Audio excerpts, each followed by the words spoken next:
Hello and welcome to this very special conversation today. CX Conversations Navigating Today's Challenges. It's a virtual world, and we are reaching out to you through this virtual world virtually as we always have been, and we've been talking regularly with you. So, today, as we speak about this, something very important because the world is going digital and it's the virtual consumer that everyone wants to focus on. So, what does it take for companies to go for the consumer who's ready to engage with brands and perhaps also spend some money online? It's not just about spending money, it's also the engagement that you're looking forward to. How does it change the landscape and open up opportunities for brands, for companies, for newer brands to emerge as well? And what could companies do to ride this wave and ride this opportunity that presents itself? Can we pick up some secular trends and talk about that as well? We'll be talking about all of that as we go along, and I have a very eminent panel to talk about that. Let me introduce first the panel, and then we'll move on to the details. Shashi Kumar, co-founder and CEO of Akshay Kalpa. Rahul Gupta, Director of Product Management at Jubilant Foodworks. Vanita Keswani, she's CEO at Madison Media Sigma. Dhruv Dhanraj Bahal, he's CEO at BharatPe. Katie Prasad, Managing Director and RVP India and SARC at Zendesk. And Preeti Kumar, Founder and Director, Pada Solutions. My name is Ashutosh Sinha, and I will be your host for today. But before we move on, let's first start with a context where I would essentially want Katie Prasad to set the context for the entire conversation so that we move ahead with that. Prasad, it's over to you. Thank you, Ashutosh. Thanks, ET. Thanks for those who have joined us live today, and for those who want to watch this later. I want to thank you first of all. I think 2020 and 2021, everything has changed, especially for customers, businesses, name it, everything has changed, including the context of today is a customer experience. I think that expectations and experience levels are also changed quite drastically.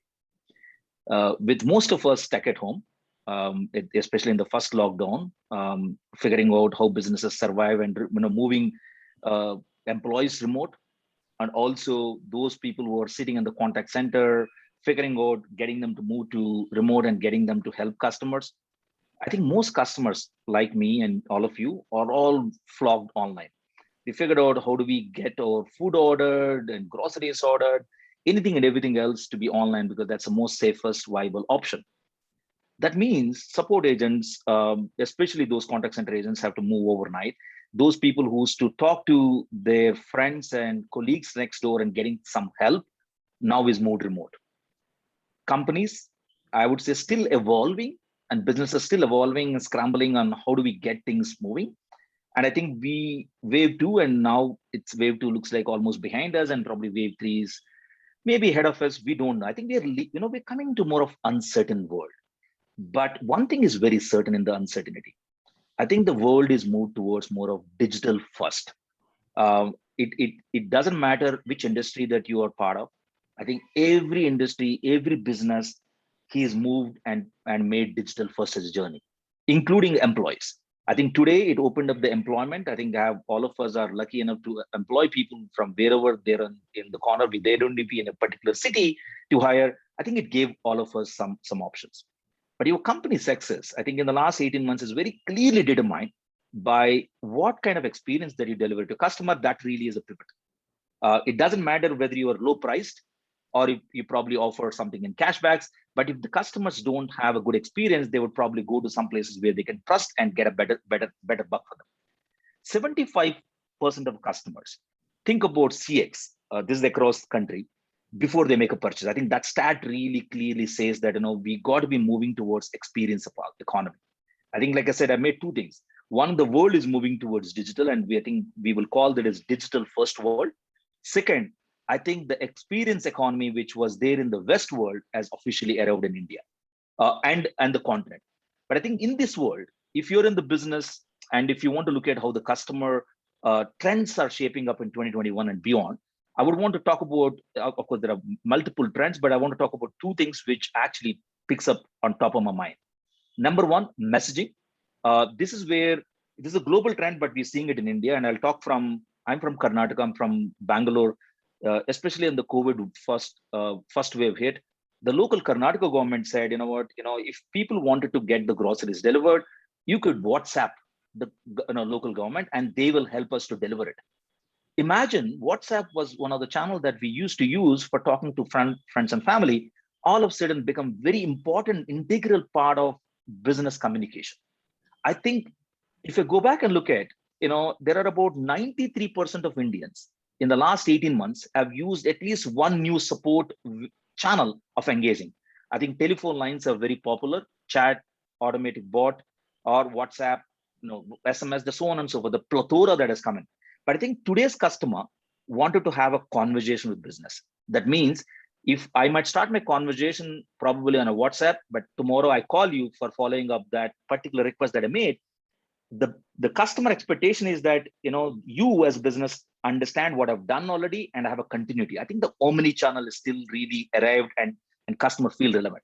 And second, which I want to talk for emphasis today, I think a key thing about being agile, because we are in an uncertain world, being agile and being nimble will be the key success mantra for us to strive. But, I think these two things that we see coming a very big way, but, we can talk about plenty of other things. But remember, if you invest in technology that supports your CX goals and you drive a great CX, I think you're not going to be business just for today, but also for tomorrow.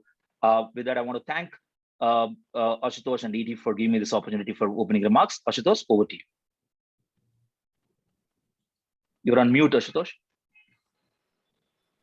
Thanks so much, Katie Prasad, for the introductory remarks. Now, let me start first with what I typically like to call the oxygen for business. And Dhruv, you guys move everything, you guys enable everything. Of course, tech does that part, but really the oxygen drives it. The reason why I would want to get you first is how much of a change are you seeing, if you can explain it in scale, over the last 18 months or so, which makes it so important for companies to probably ride this wave, and somebody who's left behind, if they can also join the wave. Okay. So when you say oxygen, my mind goes back to the core of our business, right, which is lending. Let me use that as an example to sort of highlight how transformation has happened in the past, right? Let's take the example of the first wave, right, or the first lockdown. Overnight, the government announces we're going to be locking down for 21 days. What's the first thing that happens? Everyone rushes to their local Kirana store and stocks up. Overnight, everyone is out. 2 days later, government comes out with a warning saying, Kirana stores, don't need to, well, not a warning, but a guidance saying, Kirana stores don't need to be shut. You will be open. You are essential services. You and banks will be open. Everything is fine. What's the two big transformations that happened in that time that we saw, right? One, people didn't go to the bank. They were scared to go to the bank. There wasn't an incidence of cases, but people weren't going to the bank. And people weren't using their cards, weren't using cash. There was no ATM usage. Something like 30% of all ATMs in the country have shut down now because it's just not possible to maintain them. That's a stat that I read from, a big consulting firm's report recently. People have, disputed it, but it's true. Now, what happened then was you suddenly saw digital payments take off, right?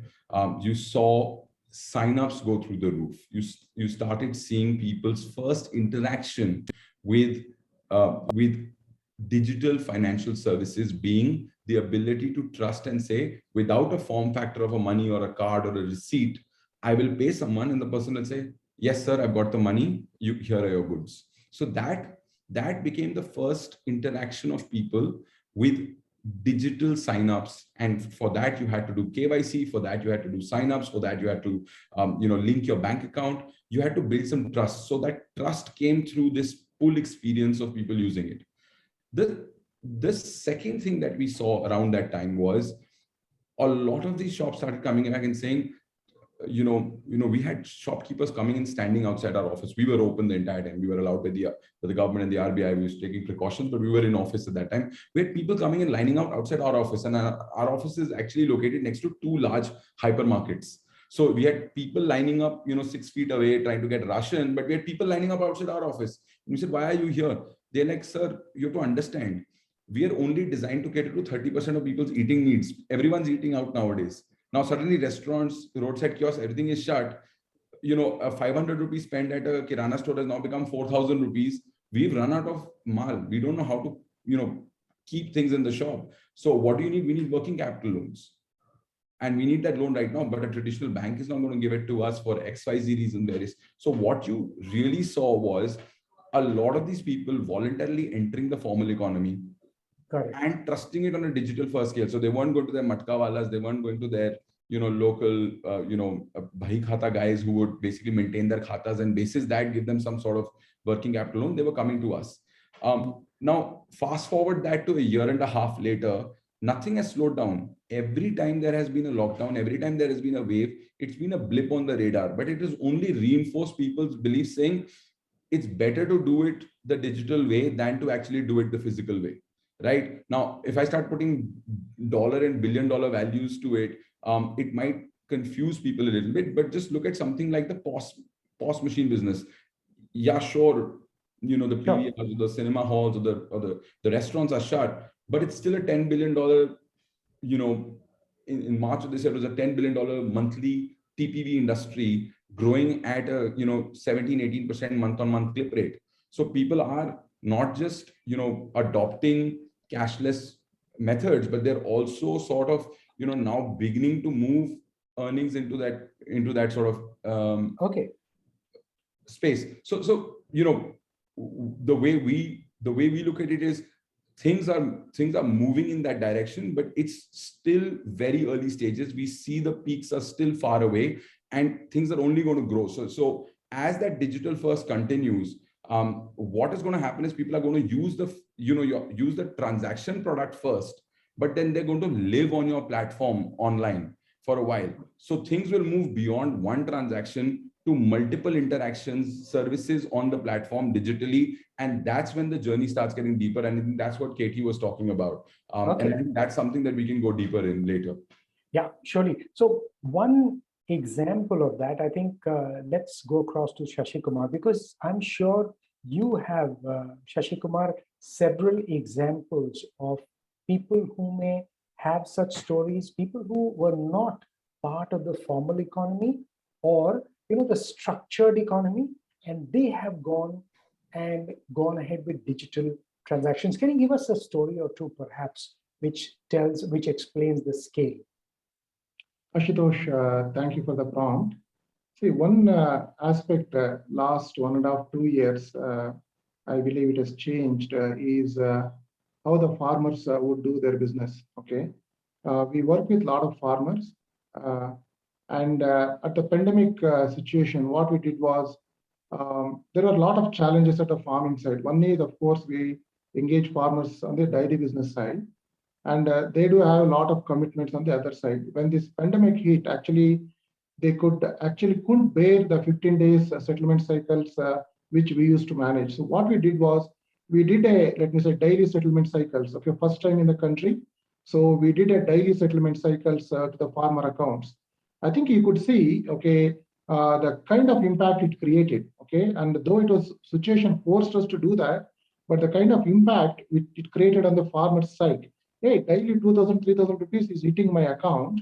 Okay, for my produce, which was picked up in the morning, and within 30 minutes, okay, it hits the cloud. I think settlement is done. So that's where I see, okay, the economy is heading towards. These farmers are the, I think, the last, okay, adapters of technology like this, okay.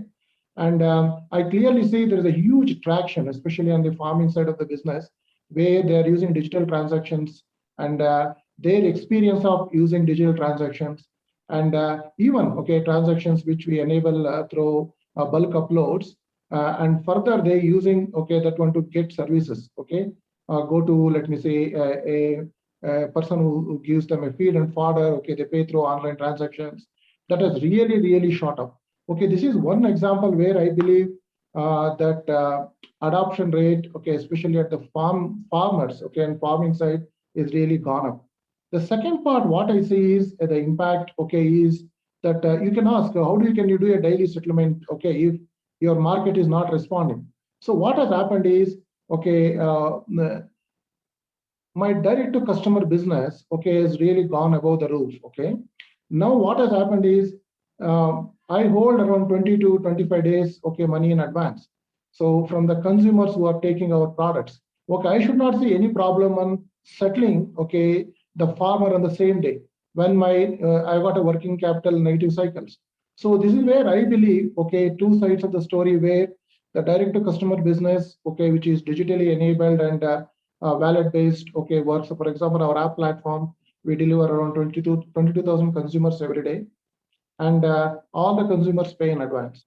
So therefore, even we can with that one we can settle farmers in advance. So these are some of the two cases, Ashutosh. I believe it has substantially pushed some of the experience part of handling money. Yeah. Okay, Rahul, people are so used to in large cities having a pizza, and of course not just the pizza. I mean, there are several other products that you said. The Choco Lava cake is a perpetual hit in so many homes. So many kids love it. How does that experience? How did that experience change for Domino's? And more so because Domino's was known a lot about people calling in and the products being delivered. And in the last 18 months, what's been the change for you? I think, thanks, Ashutosh. So I would say it has been a drastic change in the consumer behavior. So at Jubilant, we were, able to identify that change, early on, and we knew that, once lockdown is over, the dine-in business is going to go down drastically, because even if there is no lockdown, there are no restrictions, people are not going to just walk into the restaurants and start eating again, right? So we started building our delivery capabilities early on, during the lockdown period, because we knew that once the lockdown is over, more and more customers would shift to the digital way of ordering, right, instead of dining in. And similarly, our call centers were shut down because there were no guy who can manage that call center. So, early on, we started revamping our delivery network. That was, one big call that we took. Another, another thing that we envisaged was that, okay, people might not go for dine-in, but what about those guys who want to eat out? Yeah, but still they are, afraid of health, hygiene, or safety. So we were, an early mover in identifying a new ordering channel, which is drive and pick. So through drive and pick, we came up with the concept that, okay, you come to the restaurant, but you stay in your car and your pizza would get delivered in your car itself. You don't have to move out in a pure, contactless, cashless manner. So, with the help of these, new ordering channels, revamping our delivery and the network capabilities, we were able to, ride over the dip in the business in the dine-in. So I would say that yes, customer habits were changing, and we were early to spot on that, and we quickly build digital solutions to grab the opportunity and that thing. Vanitha, how did Before you asked me, I was about to just butt in to say that, Sure. can I actually talk a little bit about how all of you are talking about how much digitization has happened, and how has all of this impacted media, and obviously digital is so big now in terms Exactly of my question. So I'd just like to touch upon the fact that 2020 was a year where AdEx, which is ad expenditure, degrew at an overall level as much as about 20%, and digital was the only medium, so to say, which did not degrow. So I think every other medium was about and the range was very high, right? Because it was as low as 10% degrowth to as high as 80% degrowth, obviously because cinema was shut, out of home was shut. So we saw that digital has grown. That's the first point, that obviously that's the impact that it had. The other point that I would like to make is the categories, the top categories that spenders, like we've always seen only FMCGs, auto, telecom, etc. We saw a surge in almost about 30% growth in e-com as a category. And we saw also at the back of ed tech, education growing at a huge rate. So today we know these are just some of the top pointers. I thought that will set the context in terms of how advertising in media has changed.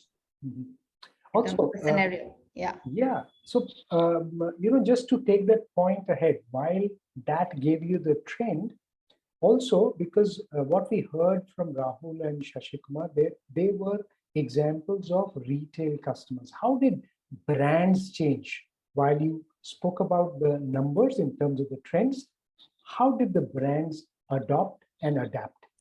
So so the brands like QSR category, like you heard just now, a lot of fresh communication and approach was given in terms of the way they came to focus on dine-in versus delivery, for example. Similarly, FMCGs wanted to speak some new communication. But there were a lot of challenges because I think in between there was production that was shut in COVID, so people could not make TVCs, which despite wanting to create new communication, that was a strange and unique issue that one faced. But I think a lot of companies also launched a lot of products. Like almost every company launched a COVID related product. I mean, a lot of pharma companies went into masks and other PPE gears, etc., etc. So that is the way they all looked at it. And a lot of it, the other thing that changed is that everybody wanted to look at performance marketing. So the way we look at Madison is we have a outcome planning framework for deciding how the consumer journey is. So how do we really look at the consumer experience? So it starts with something what we call as encounter, which is nothing but kind of seeing a brand or being aware at the first stage.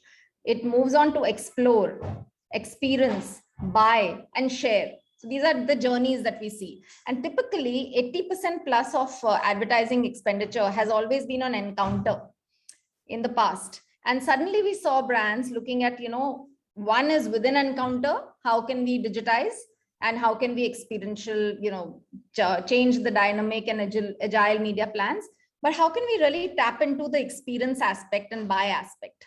So typically we all saw a trend moving on to performance marketing increasing, a trend moving on to also the way they looked at agency partners. So we saw a lot of cohesion happening where brands came to us saying, we want a single agency to, kind of work together, because you can't have digital branding and a digital performance separately. So you saw a lot of such trends also being happening by brands overall. Mhm. To Vinita's point, we were one of the few companies that actually did TVCs during lockdown. So we actually onboarded 11 cricketers during the lockdown, and we actually did our TVCs. And yeah, it was a challenge, Vinita. It was a huge challenge. It was literally like RT-PCR tests before, after, bubbles. Everything was on green screen. You could not, another person couldn't come within 6 feet of the cricketer. But to your point, like I think. A single impact, like everyone's now rewriting that playbook, right? I think what Vinita said is really pertinent. At least we see it from a brand that's trying to embrace, like we are technically merchant focused. We like to believe we are B2C and merchant is the customer, but everyone terms us as B2B, right? And then for us to come up with TVCs and do billboards is very confusing, because we end up by mistake even acquiring normal consumers, and then they say, oh shit, it's a customer platform, go there. But to that point, right? The playbook is now changed, Ashutosh. It's now having to be rewritten, and I'm sure Vinita's at the forefront of that. So she's also now coming up with newer sort of frameworks and heuristics that will help companies adapt to things, right? One of the points that we have seen is what I spoke about earlier with you guys, right? Is the profile of customers have changed. People who were not digital before are now digital. We have access to their phones. By virtue of that, we have access to their behaviors. And when we have access to their behavior, as we underwrite them, we realize they don't fit into any of the previous models we've created. So now we need to go back and relook at our playbook. And now we're trying to bring, people with sort of industry experience like Vinita in and advise us and tell us, what works, what doesn't work. And there are some of them are, beautifully very honest, and they say, "Hame bhi nahi pata," but let's figure it out together, right? And then so we're doing a bunch of A/B testing. We're doing a bunch of experiments. Recently we realized people now pay more attention to their push notifications than they earlier did. So now suddenly the whole idea that a push is just an English message sent out versus it's slightly more, has more graphic attached to it. It's a little more exciting. It has regional languages being used to target people, has changed the mobile first approach as well. Yeah, Okay. and I'd like to add this regional bit that he spoke about. I think regionalization is already was there a trend. The good thing on COVID has been that it picked up certain trends and it just accelerated them, right? Yeah. So, I mean, regionalization is one of them. I think you just touched upon it. So even right from even consumer research, brands are also looking at vernacular ways of digital research because consumer research itself is changing. So that's another one thing that I'd like to highlight. And of course, Sure. vernacular has really become big, huge. Regionalization, right from television to digital to every place is like really, really big. Influencers, micro influencers versus, having those large celebrities again has been a trend that has been. So these are some of the newer things that I could think of. Yeah. Okay, let's get Preeti in. Preeti, the tech companies love such trends where you have multiple trends trying to get in, and of course the digital first and the mobile first approach across industries. So probably if it was confined to a few industries, maybe financial services or XYZ, it's now going cuts across. What is that few? What are some of those big changes that have happened in the CX part of it, which can tell brands you need to ride this way? Thanks, Ashutosh. I've been hearing everybody, and everyone is talking about, we are talking about the platform and how do we get new customers? How do we hold them? How do we continue the business? With using the technology, I have observed that there are multiple industries, especially the industries which have been traditional industries like manufacturing, where you already have loyal customers base. We all are, when we use when we are consumers, right, to your electronics or your brands or your day-to-day use, we all are loyal to certain brands. Maximum population is loyal to certain brand. What we observe that these loyal customers want to go back to their brands and go and shop, go and connect. But unfortunately, there have been these industries who have not been prepared for these kind of connections or conversations with their customers, right? They have been typically prepared for the physical footfalls or the chains that we talk about. But always, as we say, right, that you always get new customers, you should get more new customers. But what about what you already have? Are you prepared to even hold them? So if you don't understand the importance of digital platform in this last 18 months, what we observed is that whatever was a wish has turned into a need. It has, if you need to be in continuation to your business, if you need to continue with the loyal set of customers and then add more, getting digitization is a necessity. It's not tomorrow, it has to be today. Then when the same set of customers who are not physically able to walk into your stores or chains or setups or banks or branches, wherever it is, right, you need to still give them that same comfort by which they are loyal and they continue to be. And that context, if you see, as the theme says, right, the conversations become very, very important part when you are dealing with your consumers. And like as Shashi mentioned, Akshay Kalp was an e-com brand, right? But for us to get delivered at home, it's just not the product that gets delivered at home. There is a whole mechanism that works at the back end, which makes that product deliver. So it's very important for all these organizations to understand the importance of not only digitization of the platform, getting conversations with your customers, making a very critical point, because if they don't get that comfort, there are so many options today, and generation doesn't have patience. Always have options. It's earlier the brands realize it, it's better. That's what we have observed, being a very new player as an entrepreneur in this journey. But I come from this industry, I have seen this, and it's unfortunate that, you know, all the new blood, new generation, everybody who's ready to change is adapting and making the most of it. Who is not, you just lose, you know, you're just losing the opportunity. So, and that trend, and we are working, and we have been able to grow in this market, as Katie mentioned, right? We are employed, we are able to employ, we are able to sustain. You know, we are not a funded company. We are working with the biggest of the enterprises today. We are planning, and we are walking the path with them, right? It's because not only what we do, it's about how we do it. And then it's really important how they realize that it's a necessity. It's not a wish. Okay, so necessity is a very important word that you mentioned. For a brand like Jubilant FoodWorks to change, you know, from the way they operated, Rahul, if I can ask you, how did you figure out, or what was that tipping point which made you realize that, you know, the business needed to get ready for, of course, the lockdown, very obviously, yes, but, you know, get ready for some of the bigger scale virtual customer conversations. So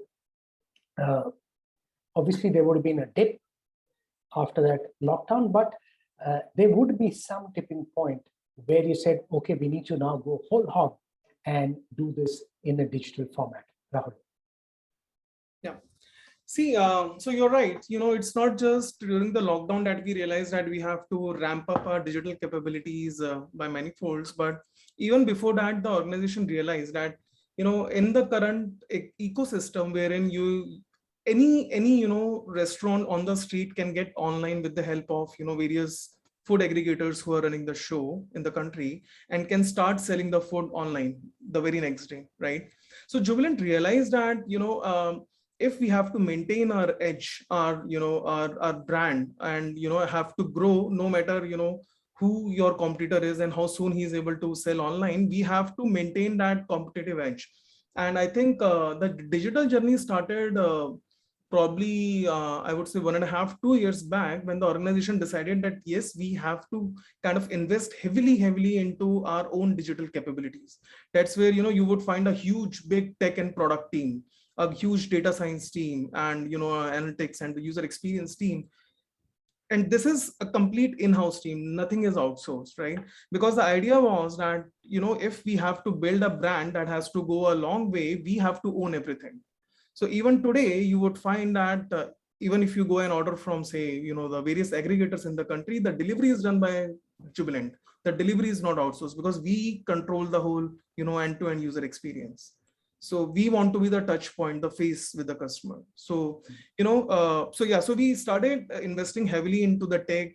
Say, for example, the chatbots were introduced a long time back. And apart from that, you know, the various digital interventions, like how do you make sure that, you know, a customer sees a seamless tracking of the product being delivered to him. Yeah, how can we give that crisp communication that, you know, the product is absolutely safe and has been made in a pure hygienic manner, right? So giving that trust factor to the user, to your customers, and in a pure digital manner was something, you know, which organization realized early on. So I would say the tipping point was, there was no tipping point. It's just that, you know, we were able to identify that to sustain our edge, we have to be, you know, ahead of the curve, ahead of the competition all the time. Yeah. Okay. Yeah, Prasad, you wanted to say something? Ashutosh, if you don't mind, I think the Rahul brought up a very important point of competition, and this is going in my mind from few months. You know, if you look at in the market, you know, for a moment, let's talk industry agnostic for a moment, and probably a good probing question to everybody who's actually listening today. What are the key differences that you can create for your product or services that you can compete in? Earlier, pre-COVID, price, India is a, you know, perceived as a very price sensitive market. Nothing is important, nothing more important than pricing. You get a pricing right, you get everything right. I think that is being challenged today. And I want people to go back and reflect upon. And in the recent past, I've been watching some TV ads, and we're talking about either a large insurance company or it's a large retail company, fashion merchant company, talking about how good their experience is. What is the customer CSAT that they got? How easy is to return? How easy is the support? I think everybody knows that the products would be more or less are going to be the same. And customers do get it. But I think what customers really want to be glued on to the experience. I think Preeti touched upon, I think every panelist touched upon. I think the way to build loyalty, I think even Rahul touched on, loyalty today cannot be probably purely depends on the product itself. I think a huge influencer is what is the experience that the customers get when they interact with you or when they have an issue with you. Because today, remember, this digitally enabled consumers have bigger voices. Earlier, they used to write letters. I'm talking about old age. Then they used to write emails. Then you have a contact center to call. Nobody cares a damn about whether you complained. Anybody received it. But today, all the consumers have powerful voice of social media. They can voice their opinion on Twitter. And I can guarantee you, if you're a business that you joined today, and if you're a B2C business, mostly, you would have had a Twitter handle monitoring, and your tag, which is turnaround time for Twitter, will be in minutes versus a turnaround time for a call, which is coming up for a complaint, which will be a lot longer. Because socially, if your brand gets taken for tarnishing and if the brand reputation goes for a toss, then you will have disloyal customers, and you will have degradation of a brand, which is very, very important, right? That means it is so important to deliver that experience when customer need it. And I want to talk about one more thing, which is actually what earlier people used to call, especially countries when they look at India. India is a very cash economy. Digital will not pick up. There are a lot of cash, and cash is the king, right? So we use that word, cash is the king. But I think today Drew talked about it. And if you look at the recent UPI report and how UPI transactions went up to the roof thanks to pandemic, I think we're no more the biggest cash economy. Of course, the cash is very big. The number of populations is large, but the digital adoption is at a skyrocket pace.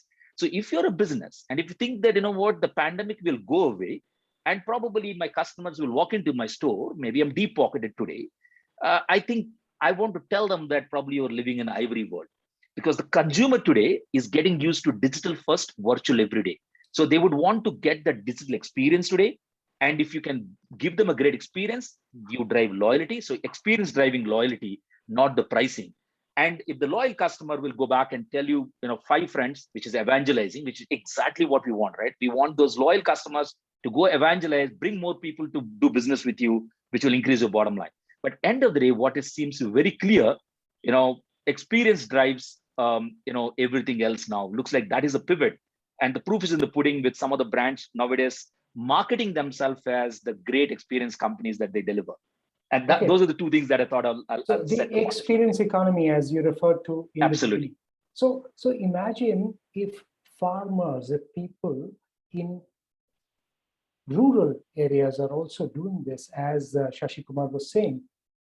Shashi Kumar, could they be the benchmarks of loyalty? Because, it just reminds me of what I'd heard some years ago of, one of the FMCG brands running something called Khan Khajura Tesan.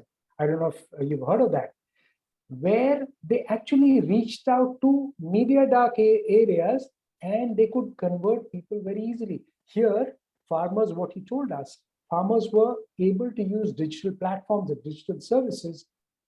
Could that be driving loyalty in areas where there is lesser competition? Shashi Kumar. Yes, I think a very valid point. Dhruv also, I think, brought this one up. What we have seen is, even if you take a daily settlement system, the loyalty aspect, the experience part has really gone up. So daily you got cash on hand, and you have got a liberty to spend, on your daily needs. And experience aspect with that one actually really goes up.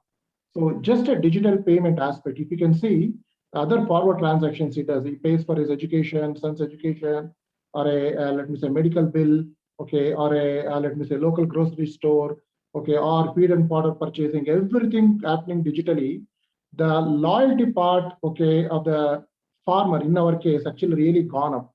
If you go and talk to the let me say farmer now, as against probably 2 years back, and say, hey, how is your experience right now? Okay, probably even some players, even if they offer better prices for their produce, no farmer is willing to make a switch. So that is absolutely right that these kind of digital services, payments is one part of it, in my opinion. There are other digital services. For example, we have digitized entire herd, basically entire cow management system we digitized. And every month, the farmer gets a MIS of his farm. Okay, that in itself, okay, has enabled farmer to look at the digitization very, very differently. He never had a MIS of the farm. Hey, how many cows, how much productivity, what is the insemination records, okay, how the calf weight is going up, okay, what is the productivity, are you making money or not? If that's the kind of MISs that digitization can push, so his experience part goes up, his understanding of his own business actually goes up. So that's what I believe. Payment is one part, and there are other aspects where digitization bring up, okay, it enables, okay, better services to be delivered. What an example. Imagine a cow management system having all those details. Wow, this just reminds me again. Again, this is slightly old. Again, I've heard of this. I never interacted, but Gurudwaras in Delhi, they were on an ERP some 20 years ago. So just imagine what kind of applications people are looking. Dhruv, because you deal with so many huge number of customers, can you probably fish out some examples where loyalty is now the driving factor and making people stick to the platform? And can you give some examples of that? Sure. So I'll give you an example, and then I'll give you our take on what we think loyalty is, right? And we recently bought Payback as a company, so you can definitely know that we believe in loyalty, and we're chasing it with both our hands, right? Let me talk about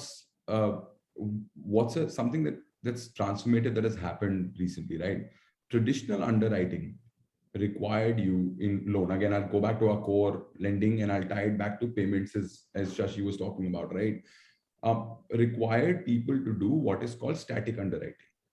How much money do you have in the bank? How many FDs, how many deposits, what does your balance sheet look like? Your personal balance sheet look like, and your loan would be determined on that at a point in time, right? And you could have had a lot of money, but if you spent it and then you periodically got, none of that mattered. The day you applied for the loan, what did your personal P&L look like?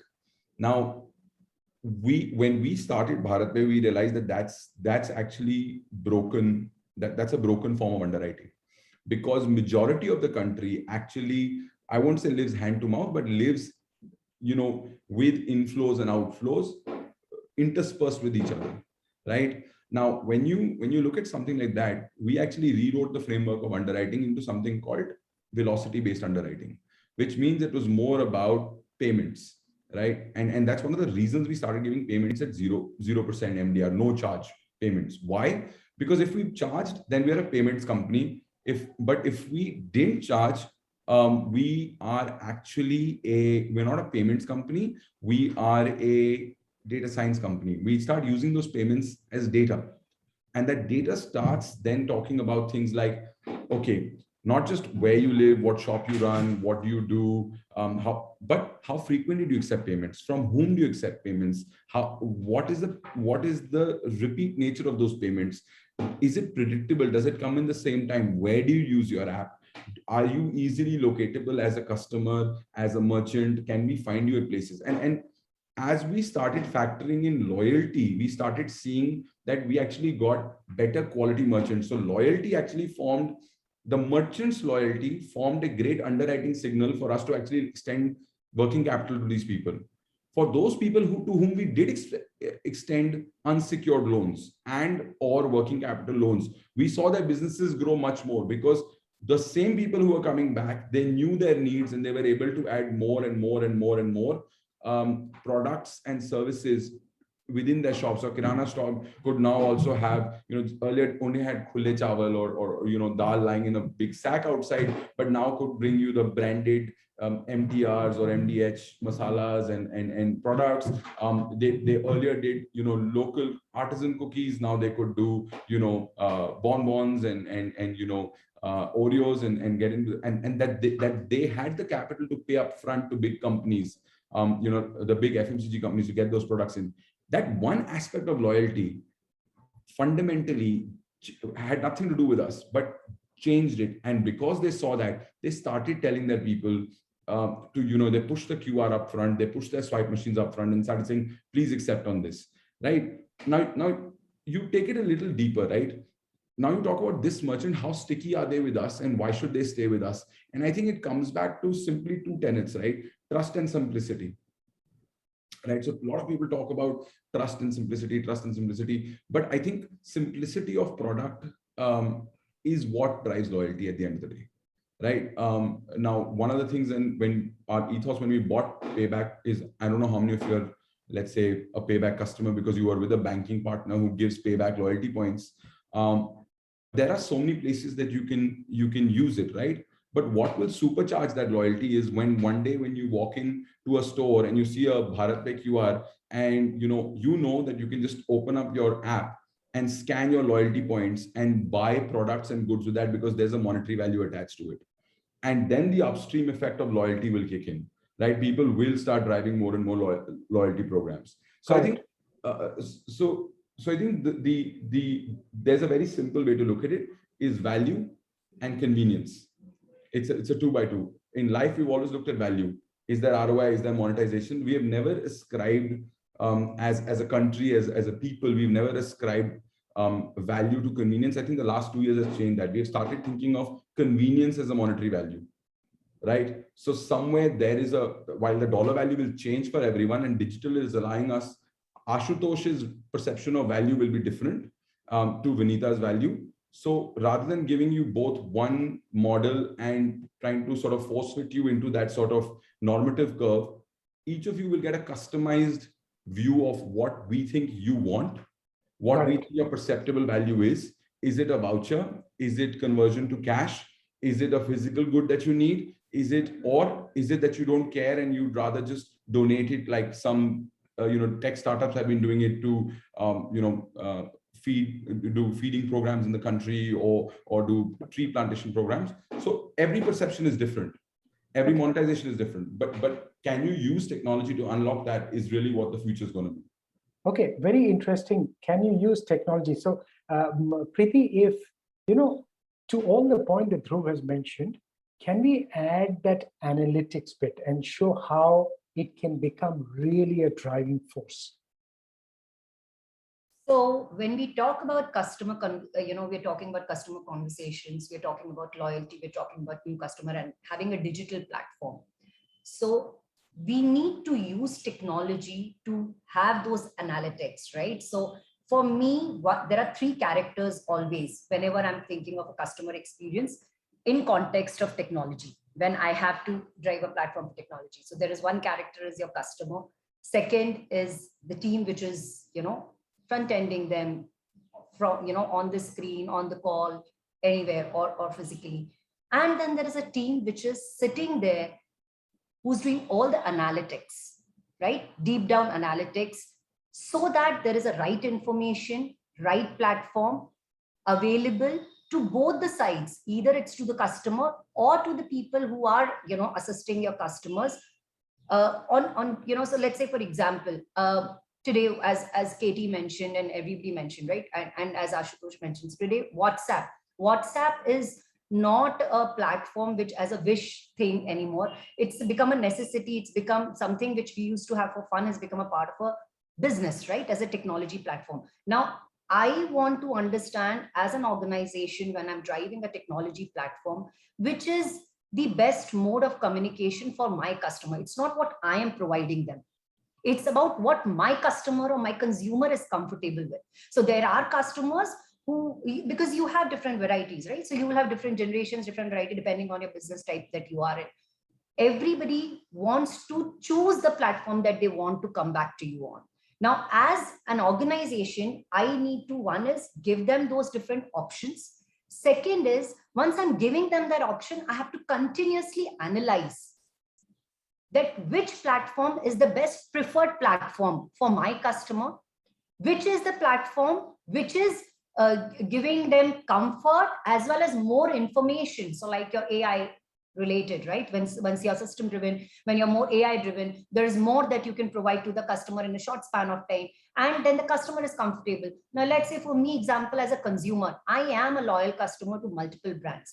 And trust me, being in the business that I am in, my heart that comes out, and feel like going and meeting those owners and CEOs and founders, that please give me the platform where I want to reach out to you, and you're not prepared for it. You are giving me options to change my loyalty because you have not realized, you have not analyzed, you have not done your analytics right, that which are the modes that I am comfortable in coming back to you. Okay, so when an organization is deciding for the platform, again, in terms of technology, think about the customers on the modes that you want to give. Think about the people who will be responding to the customer. Are they equipped enough with that particular information?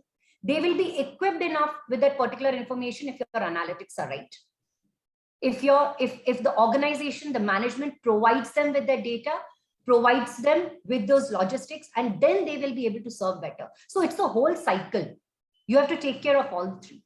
So can I be a devil's advocate and actually disagree with Preeti on this? Good. And we've all been agreeing with each other, and मैं थोड़ा bore हो रहा था तो मैंने कहा चलो मैं disagree. So I'll tell you, Preeti, I slightly disagree, right? I'll tell you what. I think your customer looks to you for two things, right? Value and service excellence, right? Assuming everyone gives you value, everyone according to what they are giving is value, your value, there might be a value mismatch and for which you lose customers and they'll go away. I think when it comes to service, right, you can choose which platform you want them to interact with you as long as your service is excellent there. So I'll give you an example. We as an organization have killed email. We don't interact on email. Simple logic, nahi karna.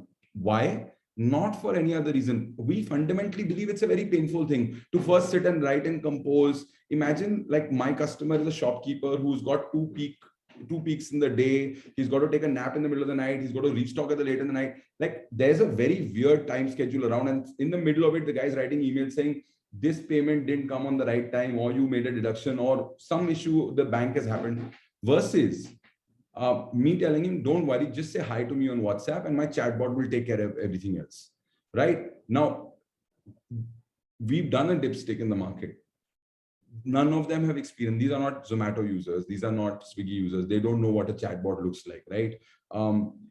They don't fundamentally first time engage well enough. The first instinct is they keep looking for the option that allows them to, when you call Airtel and you say 129, it basically connects you to an agent straight away. You can bypass all the IVR, right? People have these tricks on Google written all over the place, how to bypass the Airtel IVR, right?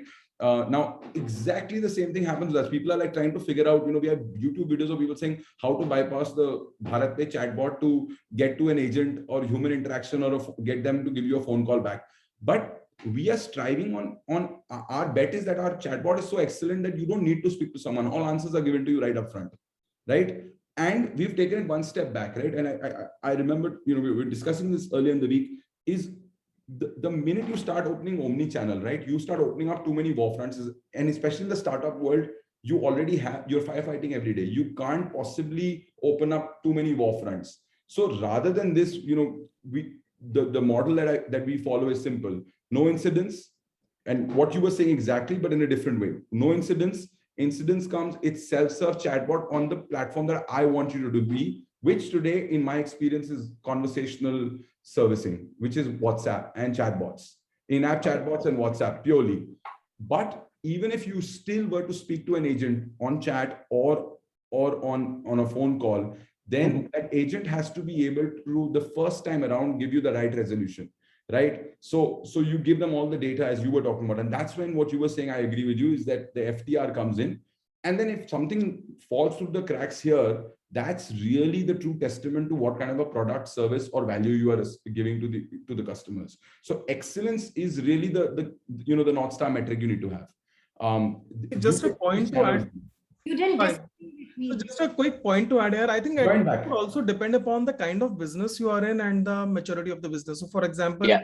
if I talk about the food industry, in the food industry, it's a highly emotionally connected product, right? If I am receiving a cold pizza, for example, or the toppings are not correct, I would be pissed off if if somebody asks me to do the complete conversation on chatbot. I want a resolution then and there, right? And especially if this customer is my premium customer, my prime customer, the data says that he has been loyal to my platform, my brand for so many years, have been ordering month on month. He wants the kind of, personal touch in the resolution, right? There, so I think it would depend upon the a customer profile, his affinity to the brand, his loyalty. I would say that we would rather have different kind of personalized solutions depending upon these factors, and not just one single solution, whether it's a new customer or a most loyal customer. I will absolutely agree with you. I think that's where product excellence also comes in, right? Yeah. When you start talking about personas and personalization and fitting it into the right solution for the right person, right? And rather than giving a generic, so what I was talking about, a normative band, right? So if my previous startup was in the insurtech space, right? The problem with insurance was one policy is fit to everyone. One person is a loss maker, one person is a profit maker, and you throw the die and you hope that everyone lands up in a unit positive economic space, right? Versus today the Lemonades of the world, the Digits, the Accos of the world, what are they doing? Personalized policies. You are this person, your risk factors lie at this rate, and hence your rate is this. And at an individual level, we think you should be unit economic positive, or people like you, which will form in that cluster or cloud, will be unit economic positive, but it's very personalized, right? But that's a function of product excellence, right? If your product, you initially launch a product at a 80th percentile, and then just let it go with it and start building omni-channel support around it, rather than saying I'll get the product to 99th percentile and choose the right channel for this. Any customer who's using a 99th percentile product will also be comfortable using a 99th percentile service product. Okay, If before we, it drew- just 1 second, sorry to interrupt. Just to remind, because there are quite a few people who are also logged in case you'd like to ask questions, please put it down in the Q&A section, and we'll be happy to put your questions to any of the experts here, any of the people who are with us today. So just reminding for that. Yes, Prasad, you were saying. Sorry. No, I was just saying that, while it started as a conversation to disagreement, I like the agreement that we already have. The agreement at the underneath that we're having. He said that he actually didn't disagree. Exactly. No, actually, what I want to say that the lines that even Rahul draw, whatever Preeti said and Dhruv said, and I'm sure Vinita and Shashi also been saying, I think one thing that we brought up is actually customer convenience. And second, identifying our customer persona. Like Rahul understood, by my customer personas are very varied. I want to make sure that I target tier 1, tier 2, tier 3 cities. There could be, very well-educated, digitally savvy customer, or less digitally savvy customer. Like luckily Dhruv kind of really understood the customer segment and they said, this is what I do. But I think one thing is pivoting all of these is we're very clear that we want to deliver that great experience. I think Dhruv, everything that you said, agreed.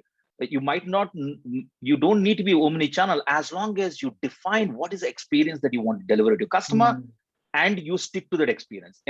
You have a great bot, but what if the bot doesn't solve customers? And the bot should smartly understand, I gave up. I can't answer this customer. Here is the way that you can talk to a human and get your problem solved. That customer will be very happy. I think we call that as a handout in technology.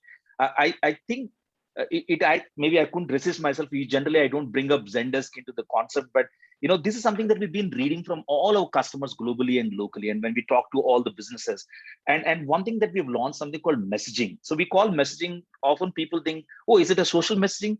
Is it a WhatsApp messaging? Our way of messaging is actually, just define how a customer and a business should interact. Maybe that interaction in the case of Dhruv starts from a WhatsApp bot, or in the case of Rahul, it starts from a telephone call, or in the case of Preeti, it could be starting as a text message, or in case of something else, can be something else. It doesn't matter. You define how the journeys should be. Our product should scale automatically. Today, WhatsApp is working great. A few months ago, it gave a scare about privacy policy. People are switching to Signal. Can the platform scale? Can a Signal come in? Or maybe they said, oh, we need Telegram. But today's in a B2C era, and Rahul would agree that, do you have an Instagrammer, micro influencer that Vinita talked about it?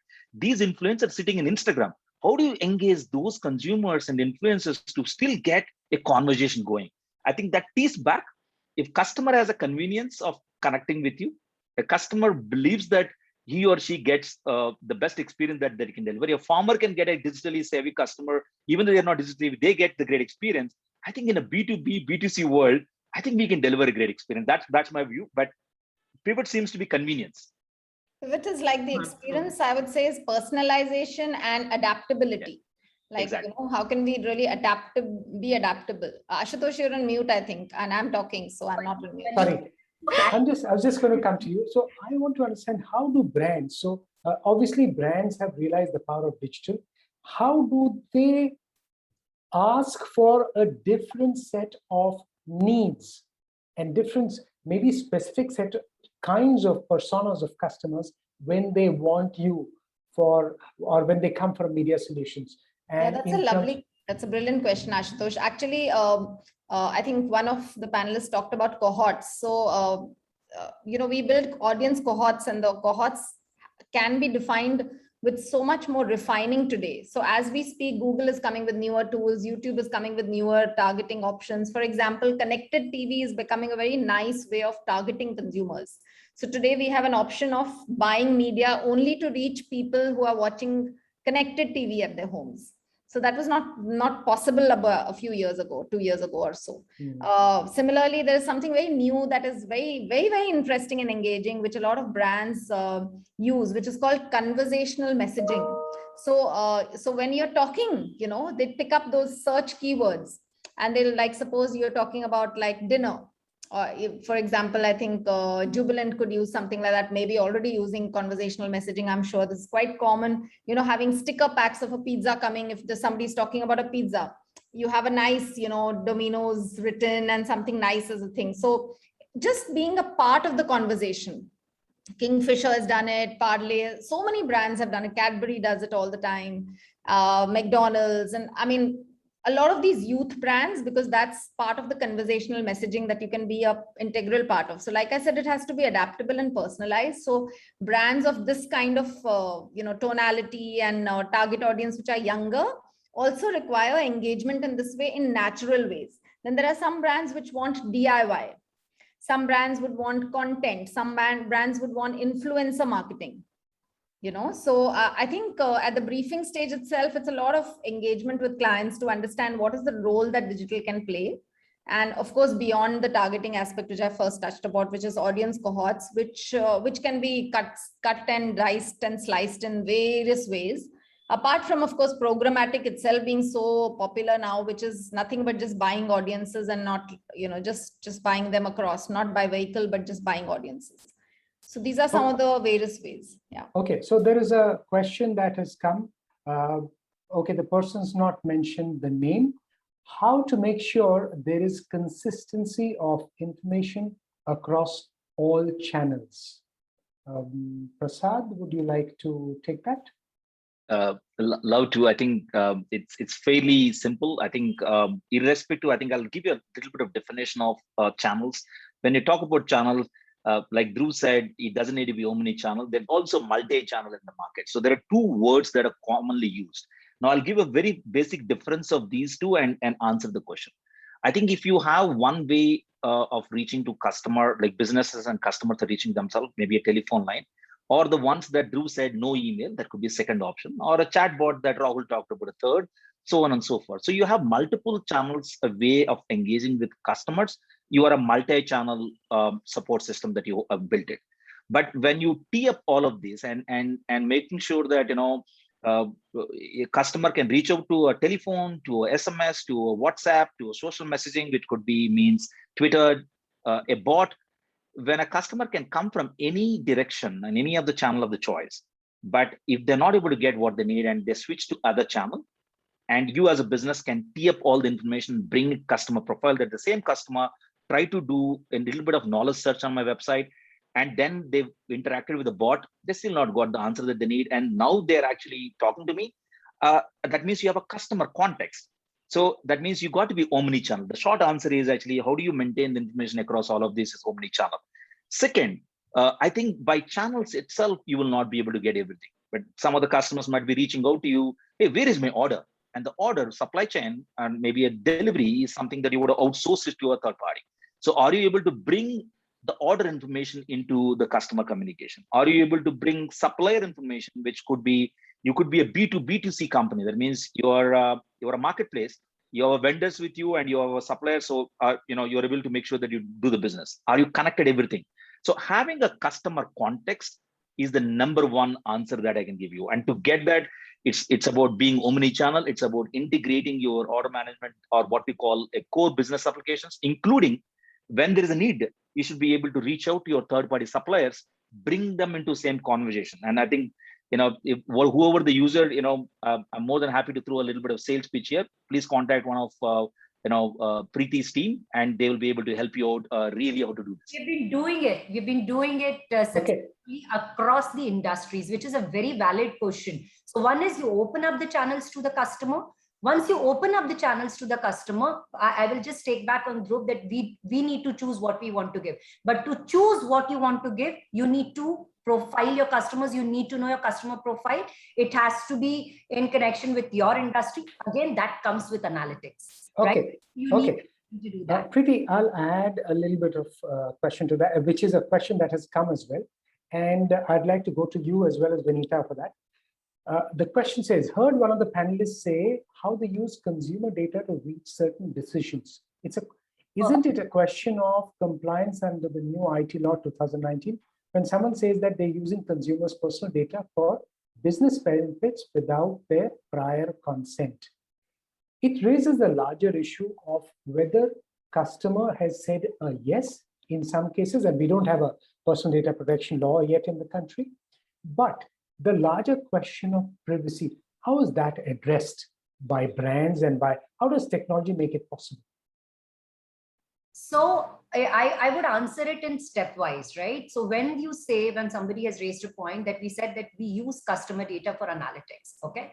So what we meant by that is that when I am choosing a platform, like Dhruv mentioned, right, that I want to give a bot platform, I want to make my system more AI enabled, I wanted more self-help, then you reach out to my physical help, right? To give that particular platform, I need to know my customer profile. So which are the modes of conversation? So I take, right? I need to, as a consumer, there are many brands that I deal with, they come that, would you like to come through WhatsApp? Would you like us, when I'm not pushing the customer, right? I'm asking their consent and then taking them.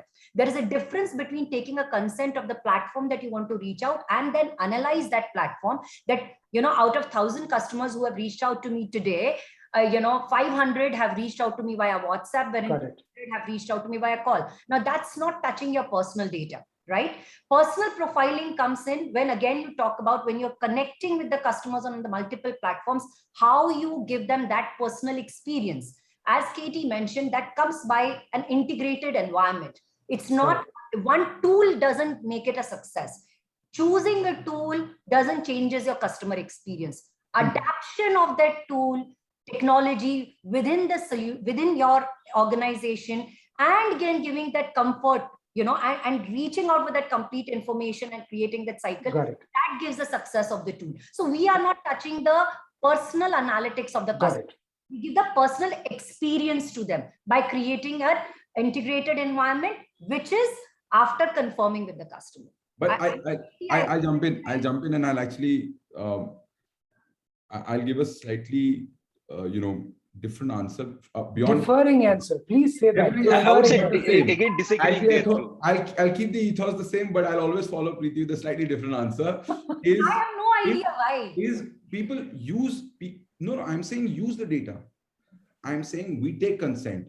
No one reads the TNC at the start of an app. Please pick up tell me when the last time you read Instagram's TNC or Facebook's TNC, and when they do tell you, oh, our terms and conditions have changed, and it's a blanket email that comes to you, right? But you use the data. the question that comes from that is, did you benefit more from it or did the customer? So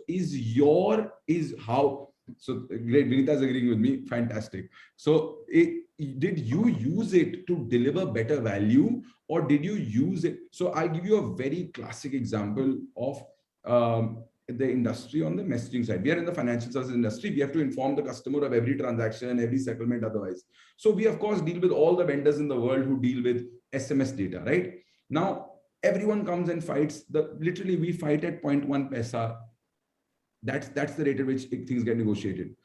But you would be surprised at we have not decided to move vendors. Why? Because we know that there are people who are the benefit comes to us, but our customer is going to get inconvenienced by it. And we've chosen not to participate with certain vendors or certain partners or certain platforms. The question is, when you see this data, when you see information, when you see these heuristics becoming actual personas of people, do you actually deliver value to that customer? Number one. And that speaks deeper to something else. It actually talks about trust. For financial services, everything works on trust. Okay. I'll talk about something that I saw Vijay Shekhar Sharma talk about when I was at Paytm, right? One of the biggest changes we did at Paytm is, any of you fire up your Paytm app right now, the first logo that you see is like a ISI symbol that says trust. India's #1 trusted brand. When anyone who is willing to give you that information wants two things from you: value, and they want to be able to trust you when they're doing that. So the trust is the first thing. And then if the value comes, the trust is reinforced, and vice versa. Okay, let me go to Vinita there. Vinita, do brands, are they so particular? There's some customers who may be very finicky. Are brands as particular that they are only going to be very particular? Anyone who doesn't want to be part of it are kept away? So one size doesn't fit all. So there are some brands who who think differently and who are extra cautious, I would say. But largely, I would agree with what Dhruv says. Most brands, if we tell them that, as long as you are you're giving a better experience to the consumer, we don't need to worry. And one of the things that media planning can play a role in this is that if you are giving a message, then you would put certain frequency caps. So for example, you don't trouble a consumer by talking about the same message, multiple times in a day or 10 times in a week. And so that he just gets bombarded with that, right? So simple tools like that can also be a media planning aspect to it. And I think gone are the days when big data hype was so much like, we just want data and piles of data. Its relevance is more important than just having data. So just let's focus on that, is what most clients like to understand data better and like to use data in the best possible way. Obviously not, going against any laws as such, but yeah, broadly. Okay, Shashi has a point to make. Yeah, Shashi's got his hand up. Yes, Shashi. So in my personal opinion, it's a very gray area. What is a business benefit or a service what you are delivering? Unless the consumer is explicitly consenting for a service to be delivered, in my opinion, it is not correct. Probably we are bordering on a, let me say, borderline, okay, IT law area. Okay, for a simple example I can give you is, I can log into Amazon and make a purchase. Next time when I log in to make a purchase, down I see a lot of recommendations, okay, based on previous purchases I have made. The first question I need to ask is, did I sign up for that? Okay. The second question I think Amazon would ask is, hey, you are on my platform, you did make a purchase. Okay, I thought I can use your purchase history, okay, and I can try to deliver a service. It's a very, very gray and borderline area. In my opinion, I think brands, okay, like serious brands should be concerned about how do they use the customer data. Okay, in the name of service delivery, okay, we can actually go a little bit out of hand. For example, Akshay Kalpa has a strict policy: we will never ever use the customer data with us, okay, for any business benefit. So therefore, we don't send them ads, we don't send them anything else. So this is exactly what, okay, you are with us, we are delivering services, and it's a borderline area in my opinion. Okay, that Of course, a Okay. lot of agreements can be there in this area. Exactly. Okay. That's what I said. Like, In this area. exactly. Okay. That's what I said. Like, imagine within our panel itself, we'll have different opinions. Each one of Yeah, us yeah. will think differently. So Yeah. brands also think differently. So this is a very gray area. I agree totally. Okay. I think one thing that I want to say, I think we live in a country where we get unsolicited calls every day. Anybody doesn't get it, please raise your hand. You don't get any unsolicited calls in a given day. Did we sign up for, getting those unsolicited calls? Think about you're sitting in a US or maybe in a different other countries. Do you get so unsolicited calls? No, because it's a lay of the land. I think Ashutosh, you touched upon it. It's a gray area.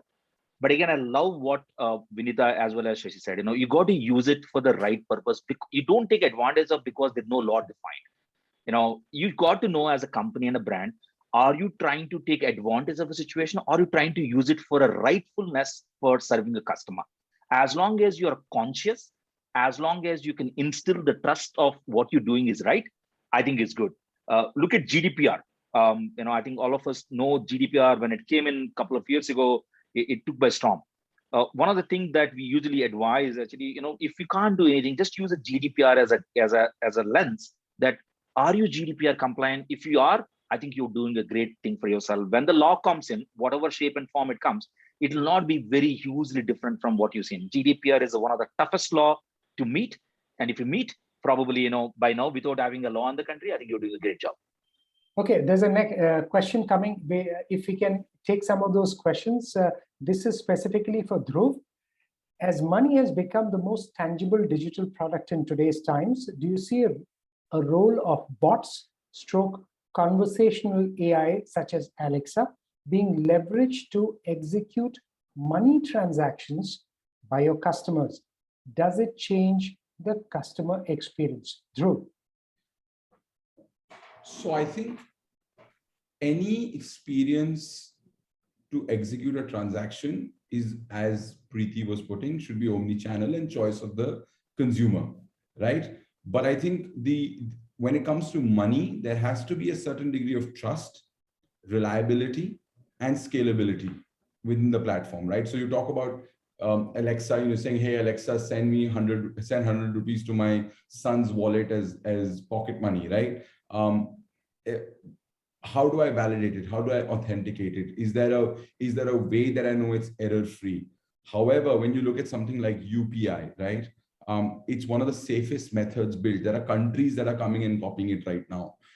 So I think when you look at money/commerce/financial services, right? There are certain right ways of doing it, which lend to trust, which lend to reliability, which lend to safety, both data safety as well as peace of mind, right? And I think the future is moving in that direction. But where I see the future going is purely mobile first.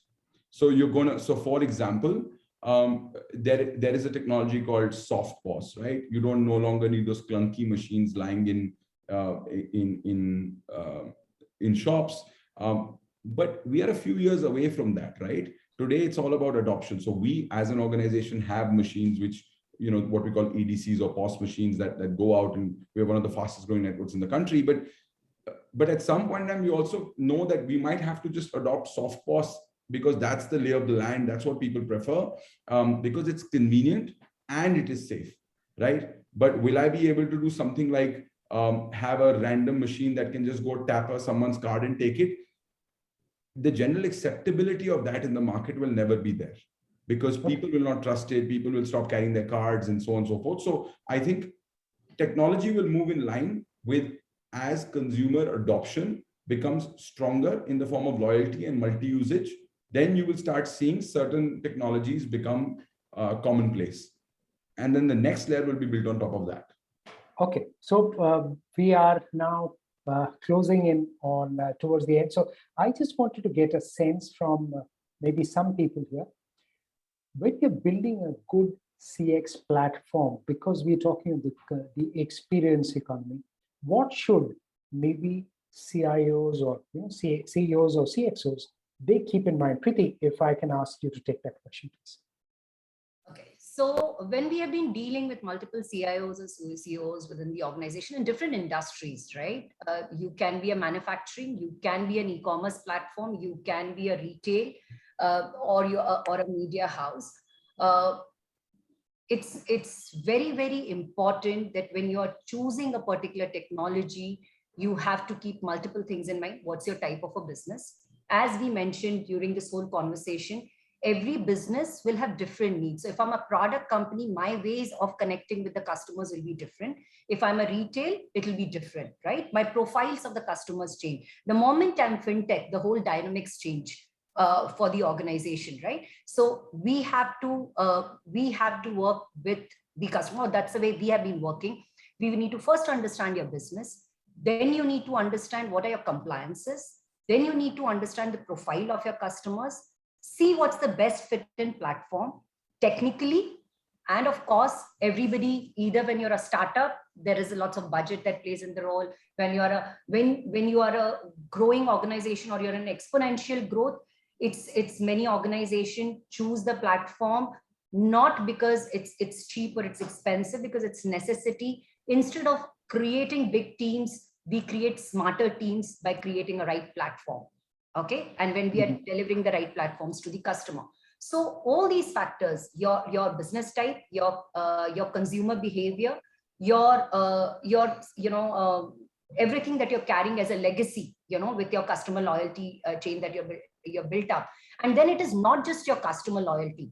To deliver that customer loyalty, which are your other key pointers in Katie in between had picked this up, right?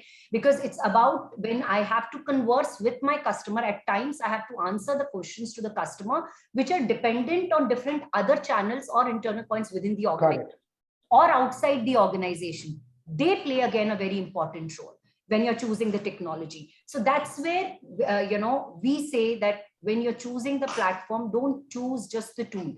Choose the solution which is solving your business problem, accelerating your business, giving you smarter teams, giving you a better ROI. So don't look at the cost, it's a need right? So if I'm a 2-year-old organization, which is completely automated, and then I'm able to handle a bigger business, I don't see the need, either you're a mid-size or an enterprise, to still think about it, that is it a need versus. Got it.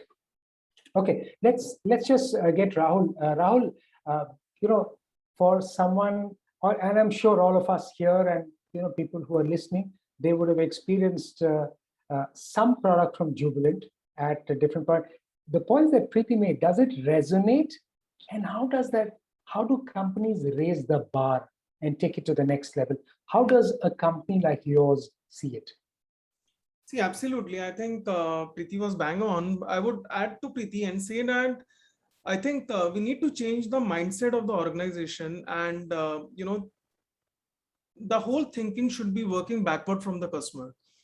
The CIOs cannot restrict themselves to, we have to improve the infrastructure, or we have to make the systems more efficient. We have to make, microservices, so on and so forth. I mean, that is something which is given, but everybody in the organization has to start thinking, has to empathize to the customer. Yeah. It's not only the product force or the guest services team or the customer success team, which will talk about the customer. Unless the whole organization feels about it, you will not be able to kind of develop that, that DNA of, whatever systems, whatever digital solutions we need to bring. It has to solve customer pain point. Most important thing is emotionally connect with the customer and understand what he needs. So there is a possibility that, customer is not outspoken about the need. Probably we have to go and talk to him and understand his behavior. So that is where, whenever we do product development, we do a heavy usability testing, just to bring customer into that product development phase and ask him whether you like this product or not before I go and launch in the market. Yeah. And I take that feedback very seriously, incorporate that, their feedback and improve upon it, and then launch the first version. So I think it's all about, and it's actually the most difficult also to change the mindset of a big organization and, make it work backward from the customer. So see, in nutshell, if people say that, okay, we want to do this in the organization, say the finance team is saying something or the marketing team is saying something, I think the one question that we should ask is how it is going to benefit the customer. So anything that you do in the organization should, at the end of the day, benefit the customer directly or indirectly, is, my opinion. Okay, so that, well, we've almost run out of time. Maybe Shashi Kumar, since you've spoken slightly lesser, can I, from, the story that you mentioned about the farmers, that resonates with me because it just shows how deep it can go, and even to people who've traditionally been slightly on the edge of all of this, digital evangelizing that's happening. How can the bar be raised for that set of people? See, I think very important question. There is two ways of looking at what somebody wants.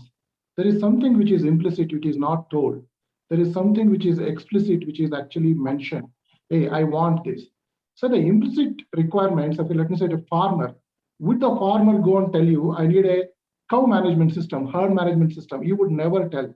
So, but the way we need to really understand, okay, this is in what way, if we add, okay, this element into his life, in what way it can change. So it requires a lot of dipstick. I think that's what some of the panelists are saying. Go and do a dipstick and say it actually adds value to the farmer's life. It's very, very important. And second aspect is when an implicit requirement is assumed, okay, and we do something about that.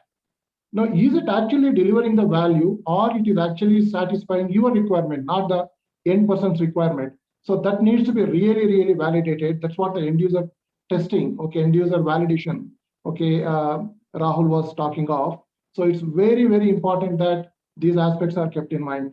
I think that's it from my side, Ashutosh. Okay, thank you so much. So we've almost run out of time. I think just enough time for maybe some closing remarks by Preeti. I would first Okay. like thanks, to you, Ashutosh. Really, you did this all well. You Dhruv disagreed with me multiple times, but I never realized that he ever disagreed. Katie, what do you say? I think he always agreed, but it's just the way you do it, right? So That's how you drive the spirit of the conversation. and I loved it, and I totally loved it. And we would like to have it offline. And all those visitors who have taken out time and who have participated with us and in this conversation, please come back with your questions. We'll be happy to take them. And yes, there have been certain points which have come as a gray point in this whole conversation. And I would be happy to answer those questions, especially when the questions were raised in the technology. So technology should benefit business. Technology should benefit consumers. Technology has an advantage. Technology comes with its own disadvantage, right? So we make those choices. It's the business format. It's the kind of business that you are in. I don't go and advise customers that you create the CX platform so that you have that data and you can sit on it and have that analytics.